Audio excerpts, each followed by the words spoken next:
To go back in hindsight and look, but the idea that somehow there's a way to have gotten out without chaos ensuing, I don't know how that happens. So there you have President Biden during his interview, I believe it was just yesterday with George Stephanopoulos, where he was asked a lot of questions about the current state of things in Afghanistan, the chaos that has unfolded over the last 3 to 4 days. And what you saw there, saying there was going to be chaos no matter what, seems to me, at least on some level, to definitely be true. But it was also a great example of Biden's, I think, fairly characteristic defiance to questions like that. I don't necessarily disagree to some extent, but he has so far not really expressed even like the understanding that perhaps something could have been different. Perhaps they could have gotten more people out in the months leading up to it. But in any event, Michael, what do you think about what he said there, his reaction to the overall situation? I think that in cases like this, defiance, if you want to call it that way, I don't know that it's defiance, but it's owning it is important. If American lives have not been lost in the ensuing chaos that's going on in Afghanistan, for the president to own that position, any president, is probably the best course. If I was in the White House advising Joe Biden, when he was going on with George Stephanopoulos, I would say, look, they're going to ask you why this happened this way. They're going to ask you about regrets. They're going to ask you about how this could have been avoided. Own that you did this knowing that this could have happened. So I think in terms of advising a US president, it's important. Look, I don't disagree with Joe Biden. I don't know that you could get out of there without leaving something behind. I also think that in the ensuing days, since those first harrowing days, things have gotten a little bit better from the reports I've read and watched from Afghanistan and from people who comment on it, military experts that I would follow or watch.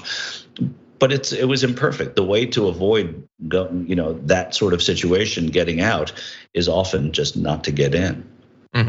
Exactly, and we've been in there for so long that was never an option for him. Now, in theory, like he was involved for 8 years with President Obama, but not in charge. So it is. We've been talking throughout the week about where blame can or should be laid, and it's a complex picture, clearly.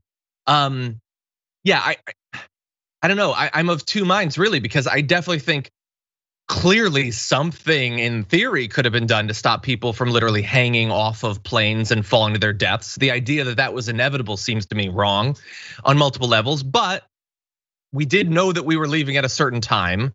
They could have had better intelligence or acted on it a different way, but they couldn't have known for sure that both the government and the military would effectively flee almost instantaneously. Preparations were based on an idea that would take at the very least weeks, if not longer. So yeah, I'm interested to see if there's any more nuance added as he does press conferences and interviews over the next few weeks, or if this is basically what we're gonna get out of the administration. And as you said, it helps a little bit that to some extent the situation seems to be improving, but we're still seeing this morning reports of people who had been longtime translators coming every day to the gates and being unable to get in. So the rate that they're processing people, even multiple days in, is still far lower than they said they'd be able to do on the first day, far, far lower. And so I think it's understandable that people still have a lot of concerns. Yeah, it is understandable. And I think that, first of all, it was always going to be imperfect, right? Whether it was manifested by people hanging off of planes or it manifested by people, lying down in the streets, grabbing onto cars, setting fire to things. You don't know how it's going to manifest. Those were shocking, pictures for us to see. And we see so many more pictures now in 2021 than we would have ever seen at any other time in history.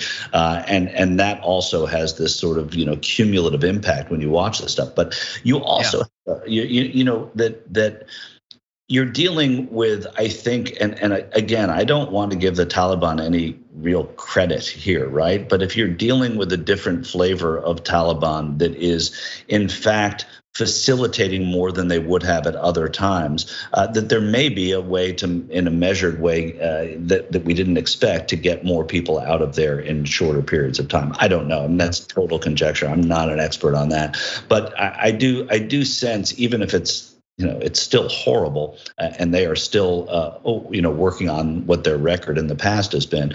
It does seem like it's a little bit more manageable on the Afghan side than it was before. Yeah.